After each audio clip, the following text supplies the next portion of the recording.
Welcome, everybody, to another edition of the Dental Boardroom Podcast. I have my beloved guest, Matt Odgers, on the show again. Welcome, Matt. Yeah, thank you so much for having me back, Wes.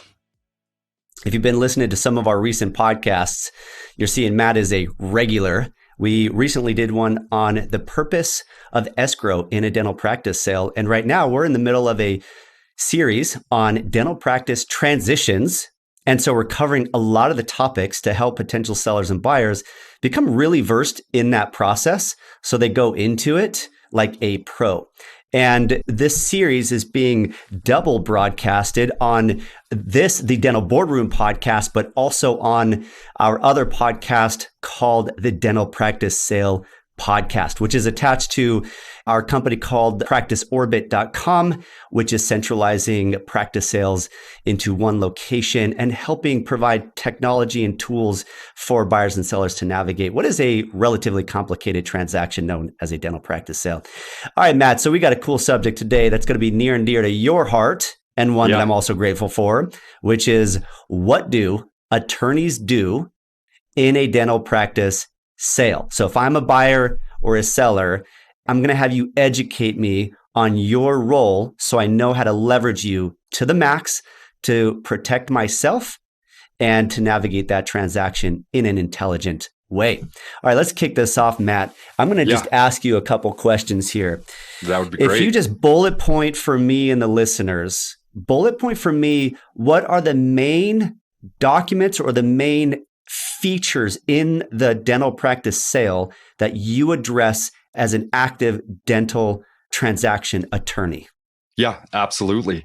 So I'm going to kind of go in the order of timeline of events from when a sale kicks off all the way through till the closing. So at the beginning, there's going to be a letter of intent, which is submitted, and an attorney or a broker is going to draft and help on that front. Once the letter of intent is submitted, the next document is going to be an asset purchase agreement, which is also referred to as a practice purchase agreement or a purchase and sale agreement. But it's the document that has all the terms for what's being bought and what's being sold, and then the promises that both parties are making in relation to that. The other document is going to be the lease, and either reviewing or negotiating a lease or a real estate purchase agreement. So it's whatever the document is that the deal has to get the dentist into the office space so that they have security and they can hit the ground running. Those are kind of the main documents that are in just about every single practice sale. Now, some of the ancillary documents that come up from time to time that are deal specific is if the buyer and the seller agree that the seller is going to work back in the practice, there's an associate work back agreement, and whether that be an independent contractor or a W-2. If the parties agree that the seller is going to be providing some financing, either financing the entire deal or just a portion of it and a bank's going to do the rest, then there should be a promissory note and security agreement. And I believe that kind of sums up all of the big ones, the big documents that are in majority of transactions. Great. And if you're representing a buyer, something unique there is helping the buyer establish their legal entity. Yeah, that's right. Which buyers don't do this as a sole proprietor. Do it as a corporation, what's called an S corporation. Do it right from the beginning is our strong recommendation there. Well, let's go through some of these, Matt, can we? Yeah, absolutely. Let's talk about the main three. I'll call them the big three. The letter of intent, the asset sale agreement. Sometimes we call it the PSA. The purchase and sale agreement is a common language I hear tossed around. And then, of course, the lease document or the real estate purchase agreement. And then if we have some time, we'll just quickly address the work back agreement and the seller carryback note if they contribute to some of the financing. The letter of intent, we did a couple podcasts a few months back. Listeners can check it out on the Dental Boardroom podcast, where we talked about why the letter of intent and what are the terms or the language that should be in a good letter of intent. And we also just mentioned it in our recent podcast on why to use escrow and how escrow instructions should be included in the letter of intent. Let's go ahead and kick this off. Why is the letter of intent, which sometimes is just this template document that a broker sort of throws out and has the buyer sign it just to kind of lock it in. And then what's supposed to happen is the buyer and seller go off market and now they enter into private negotiations. Do you think that the letter of intent should get more value treated to it and more care in the creation of it? And if so, why? Yeah. So the attorney, I always, as an attorney, obviously, I always recommend that you have your attorneys involved in the letter of intent and at least do a cursory review for two reasons. The first one is that for the most part, letters of intent are not binding, but that's not always the case. And so you want to make sure that there's no provisions in there that could create a binding contract.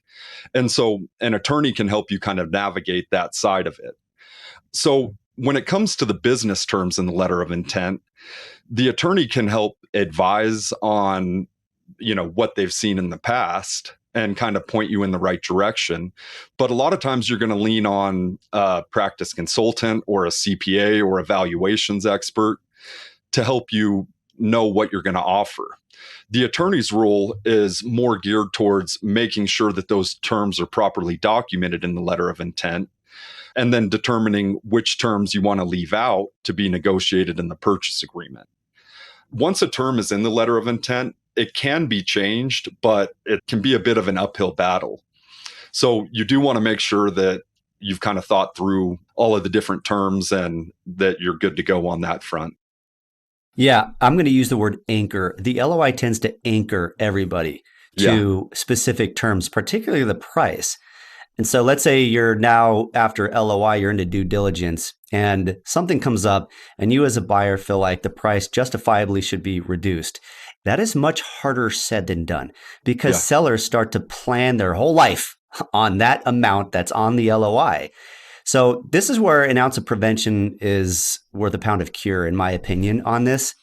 And having some analysis done on the profitability and post-purchase cash flow to the buyer, I think should be done wherever possible prior to signing the letter of intent, because it's so much easier to negotiate a price before then, because as I said, anchoring always occurs when the LOI is signed. Now, one thing I'll mention about this, Matt, you and I know that there's, as in your career space and my career space, is equally in a broker's career space. There are some brokers who I think are more ethical than others, but one of the things that brokers do that I'm not a fan of is they will just tell the buyer, hey, Dr. So-and-so, Dr. Buyer, I've got 9 other people ready to sign this letter of intent, but the doctor has chosen you because the doctor believes you are the chosen one.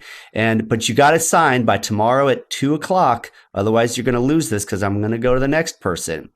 And you know what? Sometimes that may be true. If it's a really nice practice in a really nice area, it is true. The demand usually is pretty strong for that one practice. And so the seller has options, and therefore the broker has options and can use that language. But in a lot of times, that's just negotiation. That's like Donald Trump, the art of the deal, just trying to get the highest bid and get somebody to sign in really quickly. And so the buyer oftentimes is like, oh, I don't want to miss this deal. So they just sign it without really looking at what the cash flow and the profitability is. So be aware of that. It's sometimes hard to tell whether there are other buyers lined up for it. But last thing you want to do is move into a practice where you're going to make less money than you are as an associate with 3 times the responsibility. Yeah, absolutely. And going back a little bit, it's commonly accepted that most letters of intent are non-binding. But with that said, there's usually some provisions in the letter of intent that are going to be binding. And that's where an attorney can help you navigate and kind of help you summarize what you're agreeing to when you sign that. The provisions such as if you're a seller, whether you're allowed to continue marketing the practice, you may be waiving your right to do that, and that might be enforceable. Or if you're a buyer, regarding confidential information that's going to be given to you during due diligence, that's another one that's binding. And then also, which we talked about in our last podcast, is how the earnest money deposit is going to be handled and in which events it's going to be returned to you or forfeited to the seller. So those are the big things that if you're going through a letter of intent, regardless of who drafts it, the buyer, the seller, or a broker, you want to be on the lookout for those terms and make sure that you're crystal clear on what the letter of intent says and what you're going to be bound to. Yep. And a little preface into our next podcast on what the heck do CPAs do in a dental sale. When I say you should do some analysis before signing the letter of intent, because the letter of intent really anchors the seller, especially to a given price, a good dental CPA will, and I'm obviously very biased for Practice CFO, who I think does a great job in this area, do a free initial analysis for practices. At least Practice CFO will do it for practices that have more than $1 million in collections. A free analysis, we call it the initial analysis and asking price assessment, where we get the P&Ls and we do what's called normalizing the P&L, where you basically right-size the P&L to be able to compare it against industry standards. Because P&Ls, profit and loss statements, come in so many formats, and you got to reorganize the list of expenses in such a way that you can isolate what is labor, what is lab, what is supply, facility, marketing, and admin, and what is doctors' personal travel to Hawaii and the doctor's Amazon costs for their own house and the doctor's kids on payroll, and sifting all that stuff out so we know what's the true profitability of the practice. And then you can use common benchmarks, industry benchmarks, to determine whether the asking price is reasonable. And then if you really go the distance, you say, if you buy it at that price, what are you going to take home after overhead, debt, and taxes? And does it make sense? And if it doesn't make sense, then walk away or ask for a lower price or put in an LOI at a lower price so that your debt payment is lower and your cash flow is better. Mm-hmm. So that's really, really important. And the last thing I'll say is, so just to summarize that, if you can get that done before the LOI signing, do it. That's preferred. If you don't and you already sign it, and this happens a lot, we'll do that initial analysis even after the LOI is in, just to confirm that we still want to move forward with this thing. The last thing I'll say about the LOI is that it does have the number of days, correct me if I'm wrong on this, Matt, the number of days for the due diligence to be completed. Yeah, and there's a million different ways LOIs are written, but a good LOI should have a time period. Sometimes it goes right up until the practice actually closes, but when there's an earnest money deposit, a lot of times it'll be set to 30 or 45 days to give the buyer more than enough time to make any requests and do their due diligence. Yep. How do you handle this very practical question? When a buyer comes to you and the buyer has no money, but they got $600,000 in student loans. Maybe they have a little bit of money in the bank and they don't know if their LOI is going to be accepted, but they want to engage you to look at it, to review it, but they don't know if they're going to move forward. How do attorneys, you don't have to say exactly how you do it, but how do attorneys in general handle that situation with a buyer? Yeah, so I'm not positive how other attorneys do it, but I'd be happy to talk about how I do it. Great. A lot of times it really depends. We have a flat rate that we charge for the letter of intent to be reviewed, which is $350. And then we apply that to the transaction once it's accepted. And that includes as many letters of intent as the buyer is going to be submitting. So the goal is that they're retaining us. And if the first one doesn't work out or it's not accepted, then we roll that over to the second or the third. So as long as the buyer's motivated to purchase a practice, even if it takes them 2-3 years to find the right practice, we're comfortable working with them on that front. And then once the LOI is accepted, we apply that to the rate that we charge for the other services. That's a great model. Buyers, it's a no-brainer to do that. $350, no-brainer. I would absolutely do that every time. All right, let's move into the next document, which is kind of the main document of the transition, which is the asset sale agreement. And I'll just start off from the CPA side, explaining that an asset sale is when the seller is selling all the stuff that they own inside of his or her corporation or inside of his or her business. Dental chairs, equipment, furniture, fixtures, patient records, everything that you can't touch is called an intangible asset or goodwill. That's different than selling the stock of your corporation, where your corporation essentially is just changing ownership, but the corporation and related tax ID all stay the same. This almost never happens in dental. It's an asset sale. So the buyer, you help the buyer set up their own corporation with its own tax ID, and it buys all that stuff and puts it inside of its corporation, and the employees are terminated with the seller and they're hired with the buyer, and the buyer has to get contracted with all the insurance companies that they want to be in. So this is called an asset sale agreement, not a stock sale agreement. And so go ahead and tell us about this. Now, Matt, you and I know that we're going to be doing a number of episodes on the deal terms within a purchase and sale agreement. Things like what happens when a patient comes in and you have to redo work at no cost that was done by the seller. There's a lot of things like that that are very important to be addressed, and that the buyer and the seller should understand what are common practices around those. For example, also buying the AR. What do you do with the AR for treatment that's been done but not paid on yet at the time of close? A lot of things. So we're going to talk about all those. Give us maybe a general approach to what are you doing with you and the other attorney, both on the buyer and the seller side with the purchase and sale agreement. Yeah, absolutely. So from a practical standpoint, for the most part, the seller's attorney is going to do the initial draft of the asset purchase agreement. Once the draft is completed, then he emails it over to the buyer's attorney. And the buyer's attorney is going to review it, mark it up with their comments, talk with their client about it, make any revisions, and then send it back to the seller's attorney. And that back and forth happens until the agreement is fully negotiated. So that's how the process works as far as negotiations go. The negotiations can be done over the phone, in person, or a lot of times it's just done back and forth via email. Now, discussing what the actual the purpose of the asset purchase agreement is that it's ultimately designed to cover all of the terms of what assets are going to be sold and what conditions are going to be tied to the sale. And so it's going to include things like each of the parties' representations and warranties.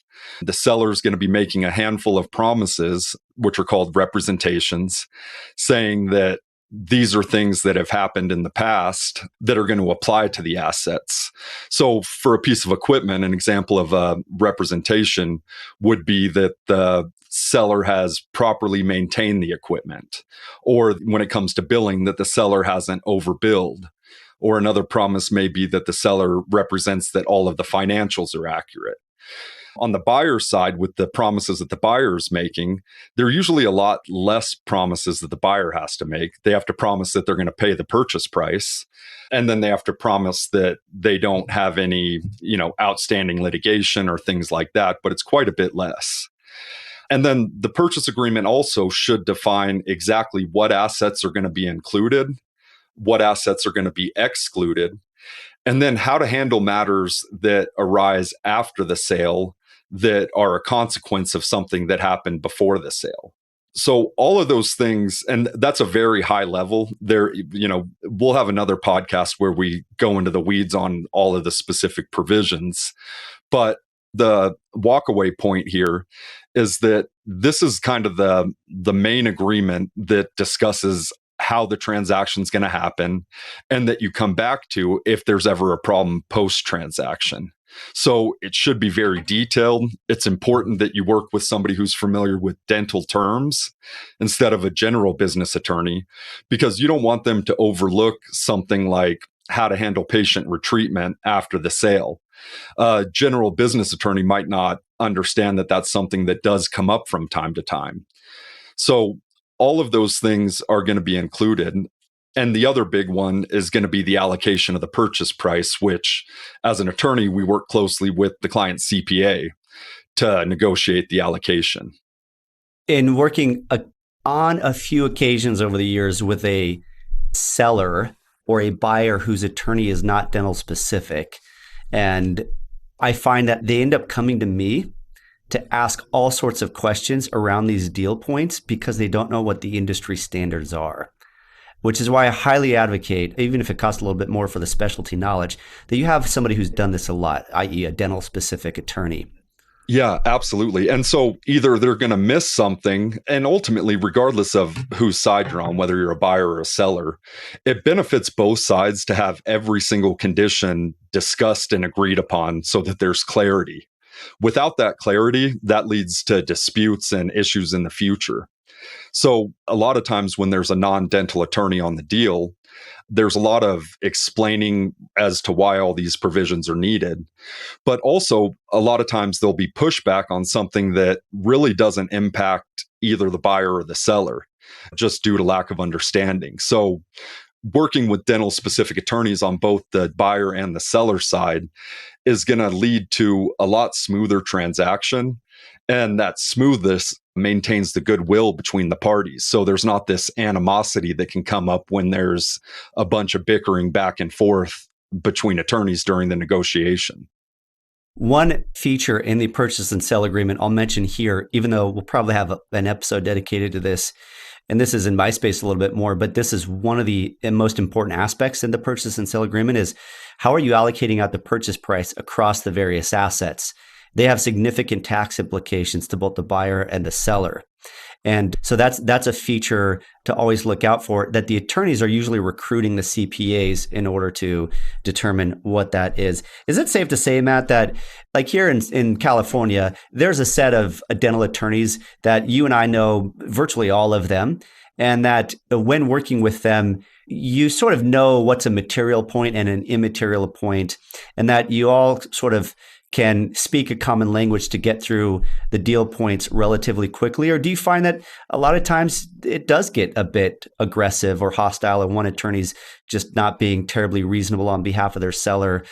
Yeah. Because it is kind of a small community, I would say. Oh, it's a very small community. And there's attorneys that can be more difficult to work with, but there's also clients that are difficult to work with. So it's a very hard generalization to make because, every now and then your job as the dental attorney is to advocate for what your client wants and what's in your client's best interest. And so it's a very tough question. So sometimes a client will have a strong position on something, and that might not be what the other attorney is necessarily advising them on, but they're still bringing it into the negotiation as is their duty. And so when looking for a dental attorney, you want somebody who can think outside of the box. And if there's a position that the other side takes that's very set in stone or that's incredibly important to them, and they're not going to be moving on it, it's not always something that requires that the deal be called off. You need to have an open mind to be able to kind of move the terms around a little bit to make sure that you make up for it somewhere else if it's a business term, or find a way to communicate with the other side if it's a liability term in order to kind of convince them. Yeah, I think a good attorney, and a good CPA for that matter too, knows how to communicate an issue to their client in a way where they can make an assessment of the level of importance of that issue and whether it should be a make or break issue, or maybe it's an issue that we could concede on because in the long run, it just doesn't matter. It's a blip. It shouldn't break the deal. I have seen some cases where things are negotiated and a deal is lost over something where I am like, that is so almost not, it's not irrelevant, but it's just so small compared to the things that do matter. For example, how you allocate the purchase price across the assets rarely should ever break a deal, even though there are important tax implications for a buyer. If it's a good practice and they have to end up paying, an extra $20,000 in taxes because the price allocation wasn't in their favor, I'm going to explain that to the buyer. Now I'm going to advocate to try to save them 20 grand, but also I'm not going to let it break the deal because in the long run, it just doesn't matter. Okay, let's move on to the final document, Matt, which is the lease or the real estate purchase agreement. I'll just start off here by saying this is something that should be addressed pretty much as soon as the letter of intent is signed, in my opinion, because the lease often is the primary culprit for delayed sales. Because landlords can be so difficult to recruit into the conversation, sometimes they're unreasonable. Sometimes they don't want to allow the seller to assign the lease to the buyer or negotiate new terms to extend the existing lease term such that the banks are willing to lend, because banks want generally 10 years, some will do 5 years, to be on the remainder of the lease, which includes options. And so it's very common, and you and I are in a deal right now where that's the case. The landlord is going to slow this thing up because we have to get an extension on the lease terms for the bank to lend. Go ahead and kick us off on what you do as an attorney when it comes to the lease agreement. Yeah, absolutely. So I'm going to mainly focus on the buyer side here for what the attorney does on the buyer side. So on the lease, if the seller is currently in the middle of their term, say that they have 5 years left on their lease, the attorney's role is generally to review the lease that the seller has signed and is locked into and make sure that there's no red flags or major deal breakers. It's never going to be perfect or exactly how you want it, but you ultimately just want to make sure that there's nothing that's going to create unnecessary liability or unnecessary expense that's above and beyond what the market is doing in the area where you're purchasing the practice. So the first thing is to review the lease and get a summary of it. And then secondly is to negotiate with the landlord an assignment of that lease so that you can, as a buyer, that you can take that over. And that's really the big picture. Some of the issues that we run into, and to your point, Wes, why it's so important to start talking with the landlord right after the LOI, even before you start on the purchase agreement, is that the landlord generally doesn't have any benefit or any motivation to work with and help out on this lease assignment. You know, there might be language in the lease that says that the landlord may not unreasonably withhold consent to assign the lease, but from the landlord's position, they're not making any additional money. It's extra work, it's extra legal expense. So their response time a lot of times is pretty slow. So that's something that going into it, you should anticipate and get after right away so that even with their slow response, you could still close on time. Now, depending on how the original lease is drafted, you may be able to ask for some modifications to the lease that you can have modified with the assignment. So there might be something like a lease assignment and amendment to the lease if you want to ask for additional things. The landlord, again, doesn't have very much motivation at that point to change what they already have locked in on their lease. So that's usually an uphill battle. But sometimes if it's towards the end of the lease and the landlord wants the new tenant to come in and extend the term, they may be willing to play ball and help out the new tenant and make those changes. Now, from the seller's perspective, the seller, again, has signed this lease and is already locked into the space. Most California leases require a personal guarantee, meaning that if you sign the lease as a seller in the name of your corporation, that you also have to sign personally where you guarantee that the payments will be made on that lease. Now, once you sell your practice and you assign the lease to the tenant, a lot of landlords are going to try and require that the seller stay on as a personal guarantor of that lease. So stay on and continue to be liable in case that lease isn't paid by the buyer who's called the assignee. And when we say personally liable, that means that the seller's house, the seller's bank account, the seller's personal assets are subject to make the landlord whole if the buyer doesn't make their rent payments. Yeah, exactly. And so from this, when you're working with a seller on the legal side, you want to try and talk with the landlord to limit the length of that additional guarantee where you're going to have to stay on. And what we commonly see is that the seller has to stay on as a guarantor through the remainder of the term, but should be released in the event that the buyer extends the lease further than the current term. And this is another important part if you're a practice owner and starting to think about selling, is if you're going to be renewing your lease or extending or entering into a new lease, even if you're far off, it's incredibly important to negotiate hard to have the right to assign the lease and make sure all of that stuff is crystal clear, and try and negotiate a release of yourself as a guarantor. Because majority of the time when that's not negotiated ahead of time, the landlord's not going to help you out and give you any breaks on that front. Yep. And they generally don't want to concede because they know that they have the upper hand because they're already locked into a lease. They got the seller locked into a lease and they could force the seller to have to stay in that lease. Hopefully the assignment language is strong enough that the seller can claim a reasonableness upon the request to transfer that lease over to a potential buyer. Safe to say that the time to negotiate the lease terms for the buyer of the practice, the future tenant, is not when they're buying the practice.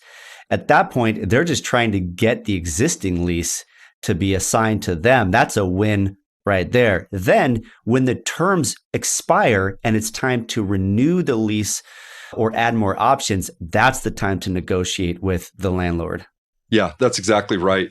And as you mentioned earlier, Wes, buyers generally, when they get lending, the bank is going to require that you take over the assignment of the lease and the term of that be at least or close to the same length of time in which the bank is going to give you a loan.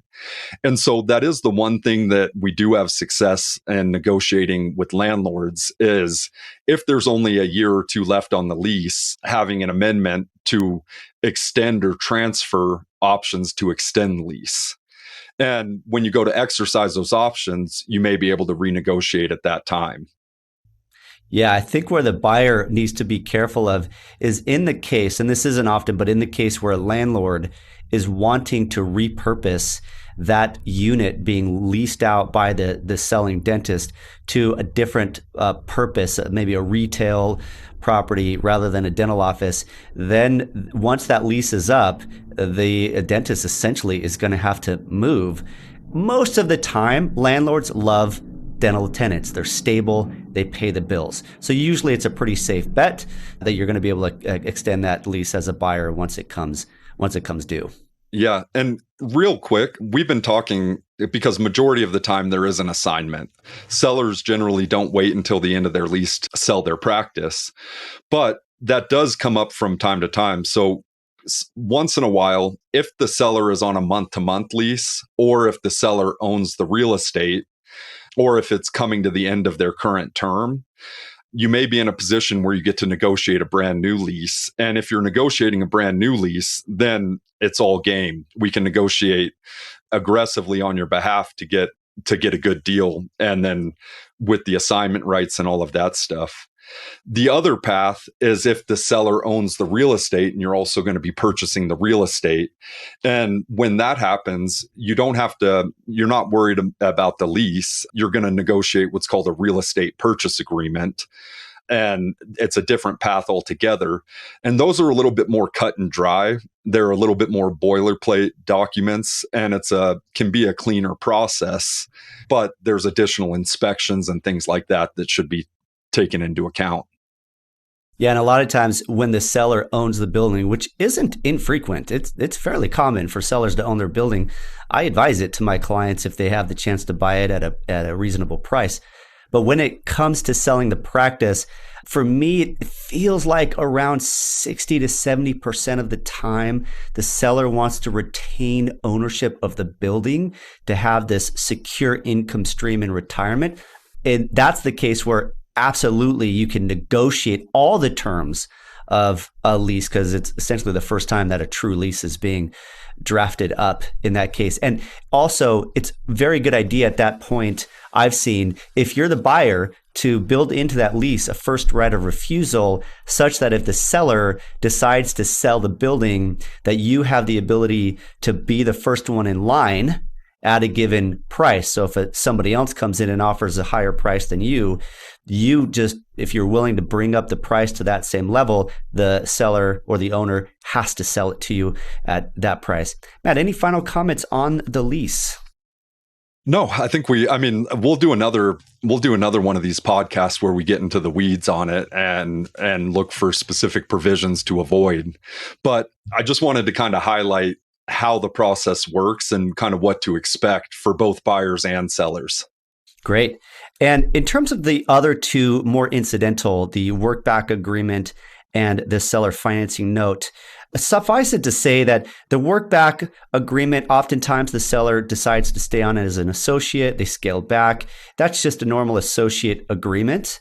And we'll punt that for another podcast episode. And then the final one is sometimes the bank won't lend the full amount of the purchase price because the cash flows don't support that price, but the buyer and the seller agree to pay the higher price, and the difference between what the bank will lend and the purchase price, the seller essentially acts as a second bank and carries the loan.